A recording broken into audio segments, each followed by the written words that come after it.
Now is Congressman Brian Babin. He's the House Border Security Caucus co-chair, and he represents Texas's 36th congressional district. Welcome back, Congressman.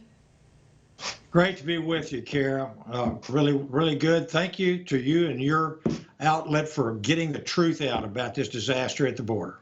Well, and thanks for you as well going down to the border in the first place. So we actually just saw a clip of you going down to the border recently a few days ago. Tell us more about that trip and exactly what you saw. Well, it was a great trip, eye-opening to say the least. We had a dozen Texas delegation members. We took some professionals with us as well. We met up with them down there, people who had worked as the CBP and also with ICE. And so we had some folks that knew what they were doing, knew what they were talking about.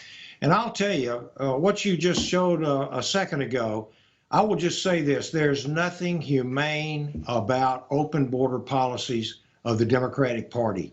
When you have children tossed over 14-foot high fences, we saw just unbelievable conditions in the unaccompanied minor detention facility there in Donna, Texas, and quite actually facilities that the Democrats called cages. Just about a year ago, a couple of years ago, and now for a facility that's only supposed to have 250 individuals in it, there are 5,700 children in this facility. And if that is humane, I'd have to ask if that you might get your head examined if you thought that was humane. So it's a terrible crisis. The Biden administration simply does not tell us the truth. It is a crisis. And during your visit, do you think that you were able to see everything that you needed to see while you were there? Because I know recently we saw Senator Ted Cruz as well going down to the border, and we saw some members of who were affiliated with the Biden administration, some staffers, Democrat staffers, who were blocking his camera, putting their face in front of the camera so that he couldn't record everything that he needed to see. Did you see anything similar, or was it transparent when you went? No, we saw the same lady that he encountered, okay? And she absolutely tried to keep us from taking photographs. We did not heed her warning, and we took the photographs, and you have possession of some of those photographs. And that's why I think that now in that facility, the Biden administration is suddenly miraculously letting the press into that facility, because the cat's out of the bag. And so we absolutely took photographs, and the reason we took photographs is not because we had some curiosity or anything. It was because Americans need to know the truth about what is going on when Biden and his administration says the borders are closed and they're pushing people back. Isn't just not true. It's just not true. And they have done nothing but empower the drug cartels, the human smugglers and traffickers. And we not only saw the holding facilities there, but we also went to the Coast Guard. We saw some of their reconnaissance. We rode in their aircraft. We went on helicopters with the National Guard. We absolutely saw went to some of the ports of entry down at Laredo. We saw the drugs coming in by the unbelievable amounts of drugs smuggled in, because unfortunately the cartels know exactly how to play this game. They know the laws better than we do. They will bum rush with children and family units a section of the border, and then when they give themselves up, those Border Patrol agents, hundreds of them sometimes, have to come and take care of these facilities, which leaves a big gap there.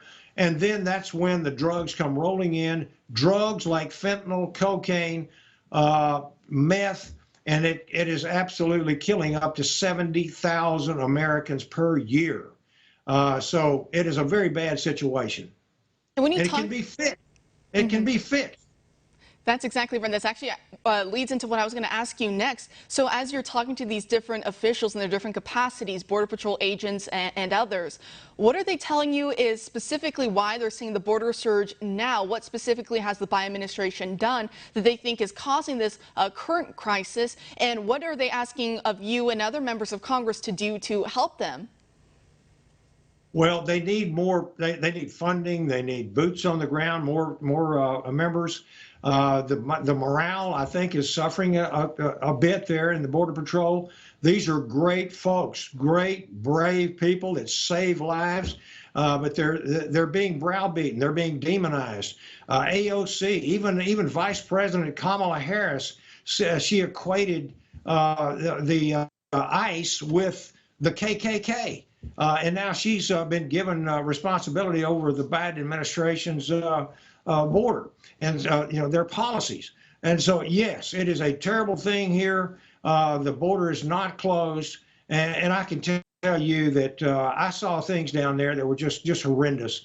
We saw, as I said, drugs being pulled out of secret compartments in trucks and being funneled across. We saw migrants coming across the river, streaming in through a park there in McAllen, and it's just a disaster. Now, they say it's a challenge. And people are saying, no, it's not a challenge, it's a crisis. I'm telling you, it's headed to a disaster. We have seen about 77,000 came through in January, illegals. We saw 100,000 plus come through in February. In March, we just finished March, 160,000 illegals have come across our border. We're well on our way to having millions of illegal aliens come into this country. And American tax dollars are paying for this. That the facility I was speaking of in Donna, the detainment center for unaccompanied minors, is costing the American taxpayer, just that facility alone, is $18 million per month. And they're building these things as fast as they can all across the country, trying to get them out of there. They're only supposed to hold unaccompanied minors and children, for 72 hours. Many of them are being held a couple of 3 weeks. It's just incredible. And then they're releasing them, many of them COVID positive. As we are locked down and masking and trying to socially distance and put our people back to work and get our kids back in school, they're releasing people with COVID across the border. And it's baffling to see what is happening. How can we fix it? I'll tell you. The Biden administration, although they hate President Trump, they need to mimic him, go back to those policies that they abolished in the first day or week of Biden's administration. Return to remain in Mexico policy, the declaration of a national disaster, MPP, the Title 42, push people back across the border because of the COVID pandemic. We're in a recession, and a recession means that Americans are out of work, and we're going to let hundreds of thousands of people in to take American jobs. And then plus they're endangering these kids and these family units, and the cartels are making millions and millions of dollars. Well, President Trump said that he was here to put Americans first. Now Biden's here and he's putting Americans dead last behind everyone else who wants some freebies from the Democrat Party, especially as Democrats trying to pass through some amnesty and some other bills that would allow this to work in their favor when it comes to election time. But Congressman Babin, thank you so much for joining us tonight, for sharing what you saw at the border. Kara, that's the whole reason they're doing this. Democrat votes. That's why they're doing it. Thank you so much.